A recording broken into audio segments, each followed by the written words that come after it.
Sorry, giving some hand signals here. Teacher Boy, running for the 16th Congressional District, born and raised in North Olmsted, Ohio. Sure. Okay. North Olmsted, Ohio. Number 9 of 10 children of a laborer father, construction worker father, and a homemaker mother who waitressed at night and went on to get a real estate license later in life. I came up after high school at St. Edward High School. I came up and started working construction and eventually became a member of Laborers Local 310. The reason I'm running is the divisiveness I saw in the 2016 election. We saw minimum wage people being pitted against firemen, teachers, tradespeople, middle-class people, basically dividing the middle class. And super destructive, and it was ultimately successful getting people to vote for a broke-ass billionaire and a Goldman Sachs candidate, as they say. And the Democratic Party has gotten away from its roots. We all know it. They've been running people who don't represent the middle class, don't look like the middle class, and often don't think about the middle class when casting their votes. That's where I came from. It's that big household. We were able to make it in a 9-kid household with a construction worker father. I don't think anyone thinks anyone can do that anymore. So I'm running to represent people like that and their families and students like you who are here tonight. Thank you so much. Thank you. Mr. John Wilson. I'd like to, can everybody hear this? I'd like to thank the Wayne County Democratic Party for having this tonight. It's fantastic. It's democracy in action. I'd like to thank all of you for coming out. I think this is a really important thing that we're doing here tonight. My name is John Wilson. I'm hoping to represent you in Congress. And I'd like to tell you a little bit about my political history.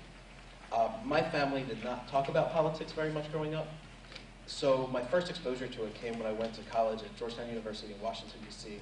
I got an internship at the WashingtonPost.com, and it was the first time I was inundated with politics, and I absolutely loved it. I was so fascinated by it. So when I graduated, I started volunteering for a state representatives campaign, and I learned so much. But one of the things that I learned is that I wanted to run my own campaign instead of working for somebody else. So I found the smallest possible position I could. It was the judge of elections. And the judge of elections in Pennsylvania, where this was, is the person that runs a polling place. So I took people's signatures and made sure they knew who they were before they were voting. And I think I did a really good job at it. So I decided to go for the next rung up, and I tried to run for city council in Philadelphia. However, I was not a very good campaigner, and I didn't get enough signatures to get on the ballot. Over the next 8 years, I stayed informed. I voted in every election. But then Donald Trump became president, and I was not happy about that. What really put me over the edge was the inauguration speech, the America First speech. And I wasn't content to sit idly by anymore, so I decided to run for the U.S. Congress. To answer the question of what makes me better than the other fantastic people who are up here tonight, while my ideas may be out of the box, I think that they are good ideas that are going to take America into the future. Thank you. Good evening. First of all, I want to thank the Wayne County Democratic Committee for hosting this and putting this on. Right now, we have a very divided Congress. We have a very divided nation. And tonight, you are going to hear six of us Democrats, who are not divided, who are on the same page, who actually work well together. You're not going to see a lot of sniping or the mudslinging. And one of the things I want to let you all know up front is every single one has pledged whoever of us wins, we will all get behind and support that person. Therefore, I want to make it easy on all you guys. You can just elect me and you get all six of us. But back to the question of why me. I'm a former military attorney. I did taxes for 10 years, and I'm a small business owner. My difference is taxes. When I go home and I talk to my wife and I tell her I want a new table saw, she looks at me and she says, how is it going to be paid for? You know what? That's taxes, knowing how things are going to be paid for. And what I have found is very few people in Congress understand the tax issue and how we pay for things. And in order to be effective, in order to get the things that we want, in order to implement the big programs that we want to implement, you know what we need to do? We need to pay for it. I know the tax code, I know how it works, I know where the money's coming from. Vote for me, make your mark, put a dent in Congress. Thank you. Thank you. Next is Ms. Susan Moran Palmer. Good evening. Thank you to the Wayne Democratic Party for hosting this event. I understand it's the first time they've done it. What a fantastic turnout we have tonight. I was explaining to my youngest son, Robert, that I was running for Congress. And he said, "Why does it have to be you?" I said, "Washington's broken." I said, "Can't it be someone else?" Unfortunately, that's a message our children get today, that it's someone else's responsibility, not normal citizens to step up and fight for our country. Washington is broken. I specialize in healthcare. I started out as a provider and I moved into medical consulting and sales. And our healthcare system is broken. My employer insurance has had double-digit increases last year and this year. We have marketplaces here in Ohio that are down to one vendor in each marketplace. The Medicaid expansion is under threat. We need someone that understands this system, knows how it works, already has the solutions to the problem, and I am that person. Gun violence in this country is a public health crisis. We have a complete lack of courage, in my opinion, in our party as well, willing to address this issue. It can no longer be swept under the rug. I live in the district. I've lived here for 18 years. I run a business in this district. I've raised a family in this district. I have 3 teenage sons eating me out of house and home. But I am committed to serving this community as I have on nonprofit boards, as I have in my school district, and I will for you again. I'm Susan Moran Palmer. Thank you. Next we have Mr. Ron Godfrey. Thank you again, everybody, for coming out tonight. This is a great turnout, and I'm happy to see all of you, and I hope you're happy to see me. So why am I the best candidate for this job? Because unlike my fellow candidates up here, I'm a byproduct of the post-Reagan America that we all live in today, where the decisions he made in the 80s have affected my entire life and helped form who I am today as a person. And it starts with my dad. When I was young, his union was busted. He was a Teamster truck driver. When that union got busted, our wages went flat, our benefits dropped, and that affected the rest of my life. Because that decision alone, that resulted in our inability to afford to treat his diabetes when he was diagnosed with it later. Oh, sorry, there's a kid. But that, I think, is a unique distinction here, is that I'm dealing with, not just that I'm the byproduct of this era, but because I'm still dealing with the issues every day that matter to the people across this district.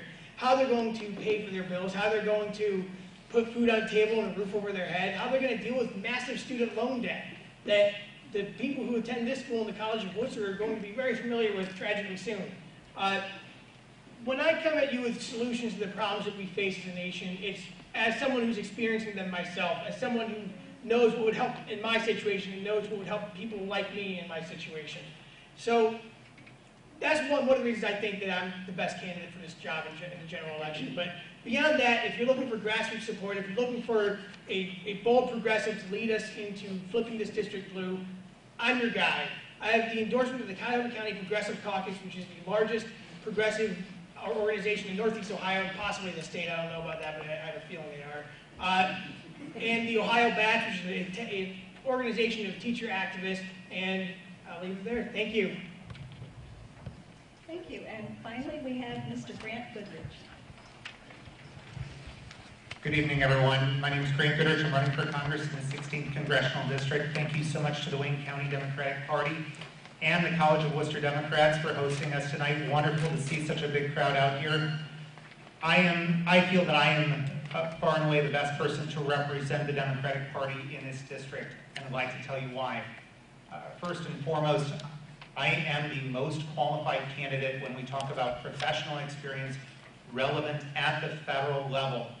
You'll see from my experience as a Marine Corps infantry officer, I understand the things that we have to do to address our security challenges. I've served in foreign policy roles in my time in the military, so understanding how we engage in our partners to address threats and challenges together as partners. In my time in economic development, I've already served the 18 counties of Northeast Ohio as the interim chief executive of Team NEO, the economic development organization that helps attract businesses to the region and helps those who are here grow. I've got to work with the Wayne County Economic Development Council just down the street, right at a time when they were working to bring Gojo in here to the old Rubbermaid facility.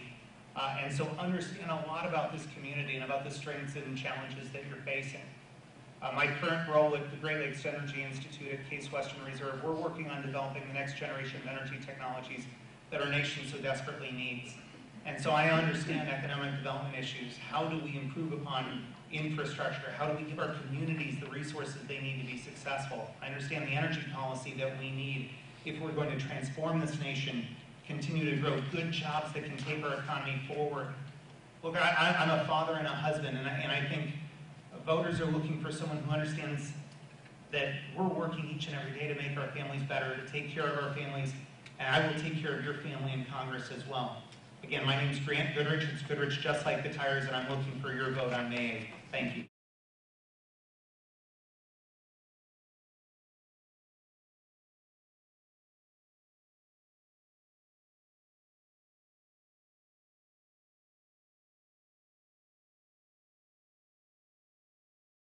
Thank you very much. I'm going to go back a while here. In the 1840s, 80% of people in this country worked in the agriculture. And then the Industrial Revolution came along and gutted agricultural jobs. But manufacturing was there to pick up the slack. And in a few decades, 80% of the country worked in manufacturing. Then globalism and automation started happening, and it gutted manufacturing, and 80% of Americans started working in the service industry, service economy. Now we're living through the technological revolution, and automation is going faster and faster, and it's gutting jobs. And the answer is that we need not more jobs, but better quality jobs that are going to be able, the type of jobs that support middle-class communities and single-income families. Work shouldn't be drudgery, it should be something that nourishes the soul. And I think that we can build things together. The places that I would like to see Northeast Ohio bring jobs to is the space industry, which is in its infancy.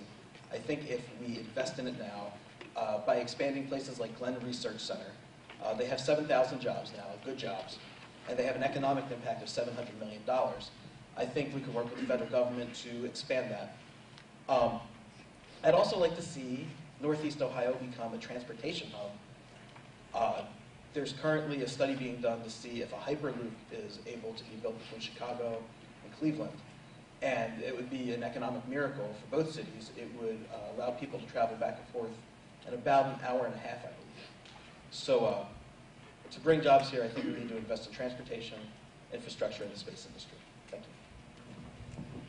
Thank you, Mr. Dent.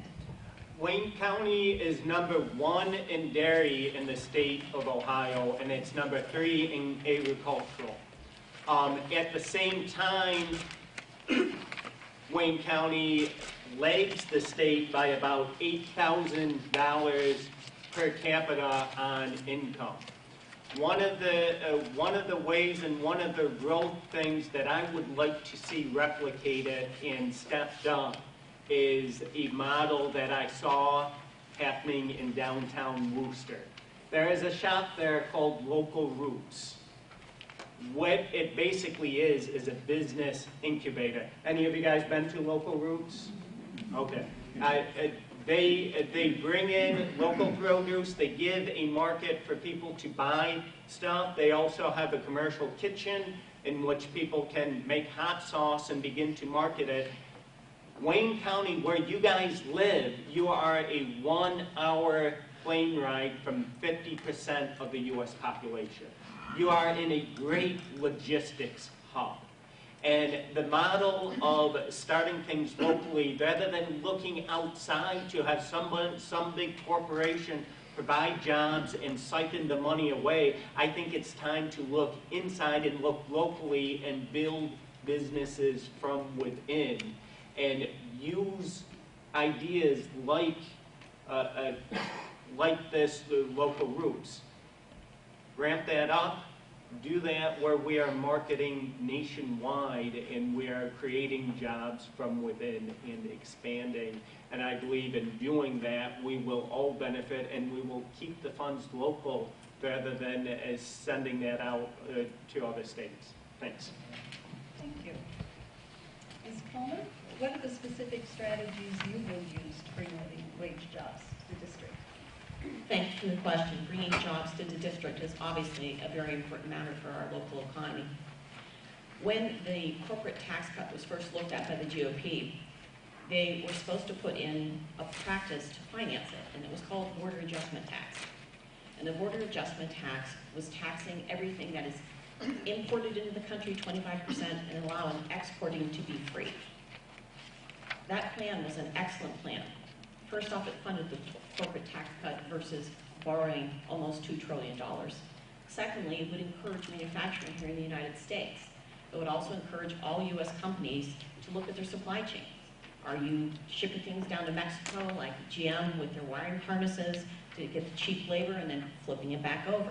They would have to look at all these things if they're going to get charged 25% every time it goes back and forth over the border. Automation is not going to stop. We are actually in the beginning of it. The service sector is now starting to be outsourced to other countries. So I think we're looking at more of it coming at us. And for this county especially, with food processing and farming being your two major things, trade agreements are very important in Wayne County. If we could do the border adjustment tax and also do the TPP free trade, that could be a boom for your economy in Wayne County. Your farmers need the free trade agreements. The tariffs are going to hurt them dramatically, and their commodity prices are already too low. Those are the main things I would focus on. Education obviously needs to go up so we can have more people in these higher intellectual jobs that we need and not worry so much about the automation. That would lift up productivity dramatically. Thank you. Thank you. Mr. Guthrie. So the first thing I would do to address this issue is to first enforce a living wage on a federal level. And I don't mean all at once because I think that'd be pretty bad for the economy to just shock it like that.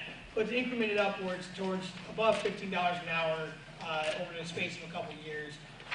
But beyond that, I think the most important thing we can do is, at least especially when we're talking about manufacturing jobs, is renegotiate NAFTA.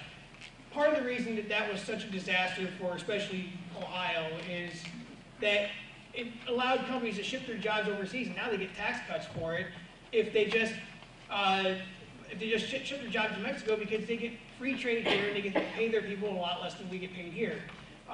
That's wrong. I think that if we're going to engage in a free trade agreement with one of our neighboring nations, then we should enforce working standards as a part of that free trade agreement. We should make sure that everyone in this agreement pays their workers a living wage so that they have less incentive to ship those jobs across the border. But as Susan suggested, I think that the big issue here is education. The automation is replacing a lot of these jobs, yes, but people still need to be around to maintain the systems that automate the jobs. If we can reinvest in higher education, make college more affordable and accessible, and especially increase our focus on STEM fields, science, technology, engineering, mathematics, then I think that'll be a huge boon to not just Wayne County, but every part of this district and the nation as a whole. I'll save some time. Thank you. And Mr. Goodrich. Thank you very much. I think one thing that everyone who is running a business or running a farm wants in Congress is an advocate and a champion for them. And I'll give you an example. In my role as the director of the Great Lakes Energy Institute, Marcy Kaptur called our office, and Marcy's congresswoman serving Toledo and parts of what they call the snake along the lake. She says, I have all these greenhouse growers, 40% of their costs go into their energy bills. Can you help solve this problem? That's the kind of advocate that I think people in this district want for them in Washington too. Somebody who's going out of their way You know, not just for big business, not just for small business, not just for big farmers, but for everyone to make sure that their business can get ahead and is getting solutions to problems they have. Look, I've talked to business leaders. I've talked to business leaders here in Worcester, and they tell me, look, we can create the jobs. We need government to keep things simple and straightforward and stop piling red tape on us. We need excellent infrastructure so that we can get supply parts in, so that we can deliver our goods. And so we need government to make sure that those investments in rail and roads and bridges are done so that we can get goods to market. We need to make it easier for entrepreneurs and small businesses to grow their businesses and start their businesses. And there's lots of things that we can do to support that. One is cut red tape. Two is fully fund the Affordable Care Act. For entrepreneurs, the ACA was a boon because suddenly they had health care and they were able to go out on their own and start a business. As we just heard, we do need to invest in workforce development. There's a lot of companies who say, I can't find the skilled workers I need right now. So let's make sure that we have the training academies, schools, and career centers so that they can get those jobs. Let's invest in infrastructure and in community development block grants to make sure that our communities are building strong infrastructure. And finally, let's make sure we're doubling down at the federal level in the Ohio Agricultural Research and Development Center and in NASA, where we already have great high-paying jobs that can power us into the future. Thank you. Thank you. And finally, Mr. Malloy. Just, I think we're all on the same page here. Minimum wage increase immediately has to be advocated absolutely immediately. Need to get that raised to living wage. As Aaron pointed out, probably don't want to go to $15 an hour overnight, but we need to get our minimum wage increase very quickly. We're falling behind quite a bit. One thing we can do also immediately is work with President Trump on an infrastructure bill. One thing he has said he supports, he's not really getting behind it, but he said he supports, and I certainly won't be voting for him, but he will want to get reelected. This is something that's real, tangible, that we can get done fairly quickly, I think, if Democrats can sit down at the table and get something done with him. What we have with this tax bill is a lot of overseas money came back, taxed at about 5%. That was a hugely missed opportunity right there. That money should have come back at a higher rate and been dedicated to infrastructure spending. So it's a missed opportunity. Be a good idea that we can do that going forward. Any money coming in for overseas, instead of being taxed at such a low rate of 5% or 6%, is taxed at a higher rate and goes straight to our roads, bridges, and our infrastructure. And renewable energy, wind farms on the Great Lakes and solar, I've helped develop that over in mainland Europe for a company, and it's hugely successful. It cannot be offshored, and just like we need great support for agriculture, another industry which cannot be offshored and cannot be taken away. Thank you.